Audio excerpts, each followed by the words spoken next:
Hello 2K fans, it's Loshbomb here with another My Team video, and I got a schedule game. This is against the CPU, but I'm bringing it to you because my team has changed dramatically and I'm still getting a feel. If you saw my last matchup, you would have known that I lost. I only had 2 gold players in that lineup, being Luol Deng and Mitch Richmond. Now my lineup's changed dramatically. If you saw my last pack opening, I went on a shooting spree. And I got all kinds of guys. There's Kyrie Irving. He's going to take over this game. It's an awesome game to watch. I don't know what the difficulty mode is on right now. I think it's something like Pro, maybe even Rookie. Because, quite frankly, I think a lot of this is just happening too easy. However, I did put a couple of signature skills on my players. I've got Finisher on Kyrie, and you're going to see that's going to play a key role later in this game. But here we're on the fast break, and I try a silly pass there with Luol Deng. That doesn't work out. Maybe I should have tried a flashy pass.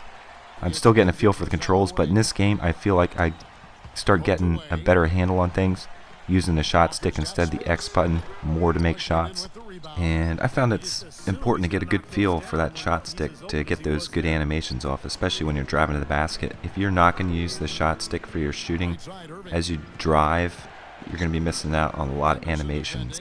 And I fought it initially. I decided I was going to go with the X button in my last game, and it bit me. Learning this new set of controls has been difficult for me. I'm so used to playing games like Madden where they are the same year after year after year. It seems like 2K every year just changes up the controls, and I'll argue that this game is just last year's game with some new controls and some much better defense. So Kyrie gets a drive in there, and I don't know what his foul tendency is, but it's got to be high. And one thing I really like about him is you're going to see me shoot a lot of free throws with him in this game. That's a testament to his driving ability, but he also is a good free throw shooter. I've been terrible with my free throws. I don't know about you guys, but this year, free throws are much harder for me to get in, and this is with guys who I've played before. I just, I feel like the degree of difficulty has gone up a little bit. So share your experiences in the comments section if you've had something similar or noticed that free throws are a lot easier for you. There I go in with Kyrie, and look at that. I don't know why he pretended like he was going to dunk from halfway to the free throw line and then did that one-handed layup. But I liked it, and that is definitely a good scoring option for me. So you can see Kyrie Irving is going to score a lot of points for me early on. And look at that block. That is why 2K14 is so much better on defense. You see these realistic blocks, and Royce White taking it to the rack for the and one. And Royce White has some difficulty getting those shots, and I have difficulty pronouncing his name. But he's got some mental issues going on right now when it comes to shooting free throws. And there's another block. Mitch Richmond, the hand of God, just outstretched there for that block. Jrue Holiday, not really getting a good feel for him. But Wilt Chamberlain is holding it down in the middle. That guy is getting putbacks, and I don't think I've played a game with him where he hasn't gotten double-digit rebounds. He's an unbelievable rebounder. A lot of other areas he's deficient in.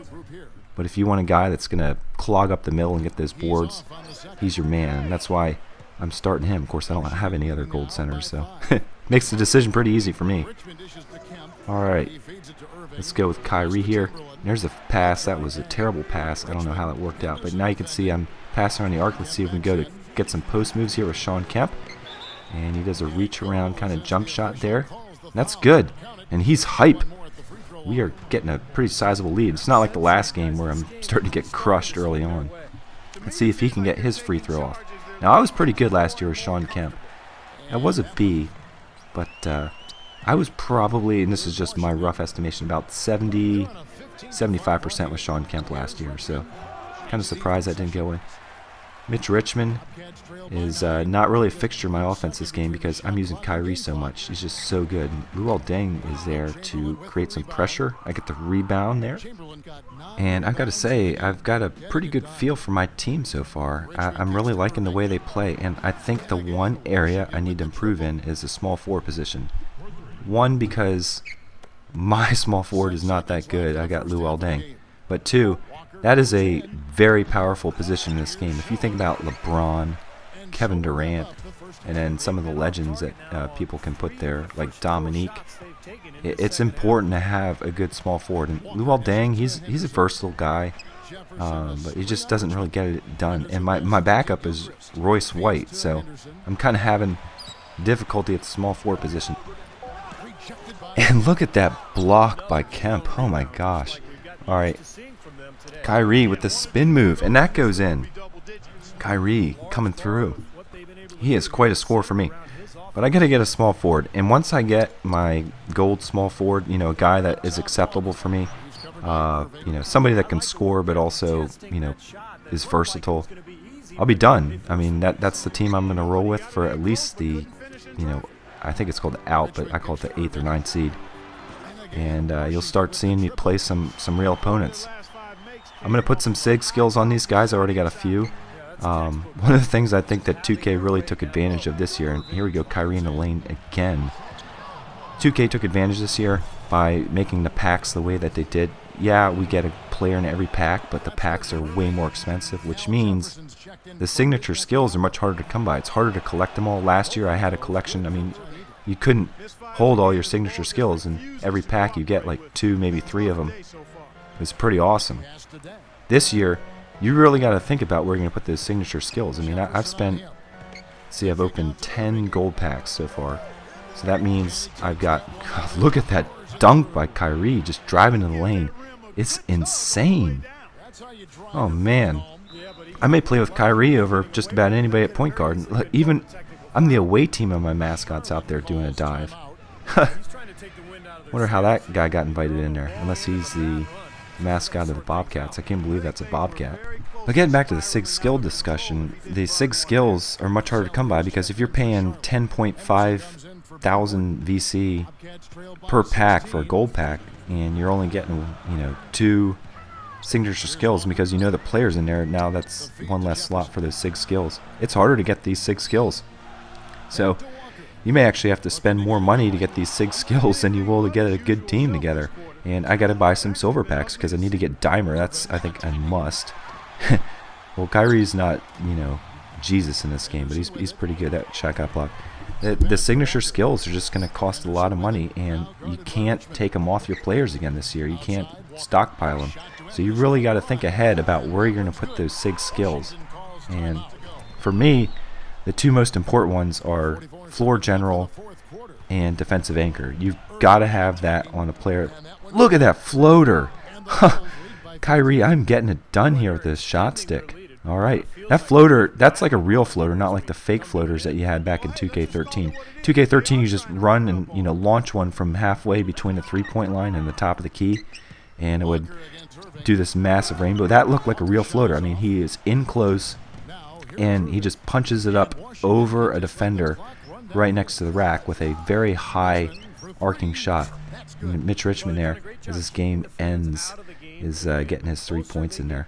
So the SIG skills are something you really got to think about. You got to have your floor general defensive anchor out there at all times. So you probably want at least one of those on your starters and for your backups, unless you got a guy that's going to play all game long. And that boost is really important for the remainder of your team. Also, you can't just sub the SIG skills in and out like you could last year because they're so common. I mean, they could be rare. I've gotten 1 lockdown defender so far, and I had lockdown defender on like probably 10 out of 12 guys on my team last year because it was so good. Just think of all the packs you're going to have to buy to replicate that. So that's one of the things that you really got to think about when you're playing this game, and I'm working on that. Look at that floater again from the other angle. I really got to work on managing how I'm going to get my SIG skills onto the players, and luckily I've got experience. I've played this game last year, so I have an idea of how they're going to work, but you never know. Things could change. So Kyrie Irving had a tremendous game with 26 points, but no real assists. And of course, Wilt, the stilt, is there with 12 rebounds, 8 points. Pretty mindless. I didn't really get a lot of contribution from the remainder of my team. That's okay. I think Drew Holiday is coming along nicely. So you can see this is the second game of an 82-game season. I'm 141st of the way through, which means I got a long way to go. So as far as strategy, I'm going to play 2 more games and get that bronze schedule booster. I'm sure it's terrible, and once that happens, I'm going to start playing some real opponents. Thanks for watching.